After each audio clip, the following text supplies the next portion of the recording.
Welcome back to another episode of Let's Talk About It, where today we are talking about some advanced cybersecurity tools called EDR and MDR.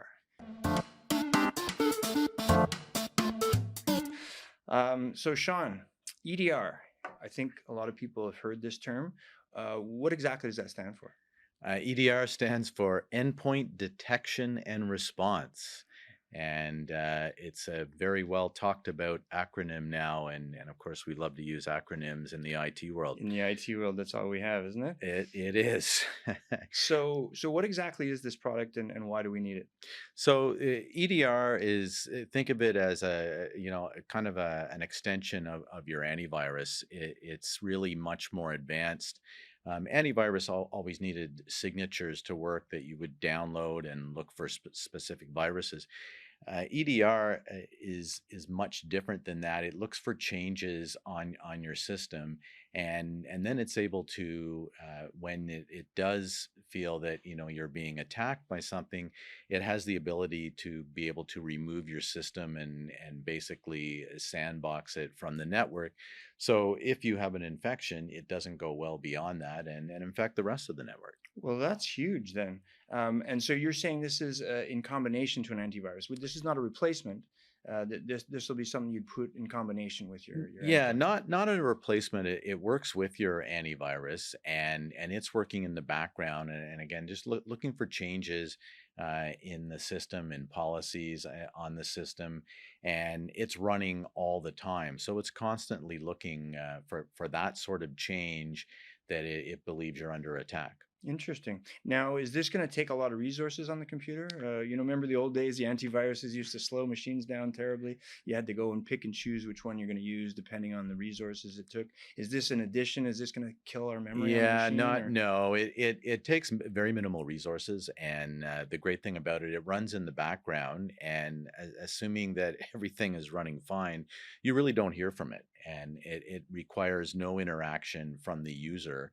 But understood. it's become a very important part of your cybersecurity stack to keep you protected. Now, I'm sure a lot of people are watching are thinking like, "Oh, I bet you this is expensive." Is this something that would be quite expensive compared to an antivirus or similar? Or? It generally runs around the same price as an antivirus, and again, it will work in conjunction with your antivirus, whether you have an additional antivirus or whether you're using, for instance, Microsoft's Windows Defender, which would come on your system. So it Understood. works in conjunction with those. So you'd want to have both then? You couldn't use this instead of an antivirus? You would have an antivirus by default anyway. If you're running the Windows operating system, Gotcha. you're going to have Windows Defender, but you can add an antivirus to it for more protection for sure. Understood. And it will work with any antivirus. They'll work in conjunction. Understood. Now, one of the main components you talked about, I think that's important to highlight, is that it contains the machine. It gets it into a sandbox, I think you called it, getting it off the network. Is that true? It'll literally remove that machine from the network? Yeah, that's a really big deal because antivirus traditionally, if it found something severe, it would try cleaning it, and it may not be able to remove it. Whereas EDR will actually contain the machine, so it will essentially remove it from the network, so that Gives us a chance to clean it up and do what we exactly, got to yeah. do with it. So if you do have malware that's infiltrated your system, it stops it from going beyond that and infiltrating other systems on the network. So it's pretty powerful. I mean, you mentioned something there that made me think the antivirus as well. As you said, it would detect something, sometimes could clean it, sometimes not. I think the important thing to remember about all these products is that they're kind of monitored on the back end, right? There's going to be alerts that are popped up to our guys. Our technicians are watching these alerts to find out that yes, the antivirus tried to do something that couldn't. So the monitored management of the system is what one of the main things we propose all the time. I think that's important to highlight is that somebody's actually watching the alerts when these things are happening. Yeah, Um, that's a huge part of it. Like EDR by itself, yes, it will try and remove the system from the network. Obviously, at some point, you want to get that system back Back on on the the network, network. so Yeah. you want to be able to work again. But generally, what happens with it, it does produce alerting for any minor issues, and then that's up to whoever is watching it to look after that. So as part of EDR, you usually have another component which is called MDR. So that's managed detection and response, and that involves another acronym, what is referred to as a SOC, not the kind you wear, but it's a I don't wear SOC, socks. which is a security operations center. So really, the way to properly use an EDR is with the MDR component, the managed component, and you have someone watching it 24/7. And these security operations center, that's what they do. That's their particular expertise. That they're looking at the alerting, they're looking also at things like the logs from your firewall, to ensure that nobody's getting to your network. Well, that's cool. Let's just back up a little bit there. It was a nice segue, by the way. So just to clarify for people watching, there's another component to an EDR that's called MDR, not necessarily combined. Sometimes they are combined. But Sean will clarify a little bit that, it's a whole separate thing as opposed to your EDR.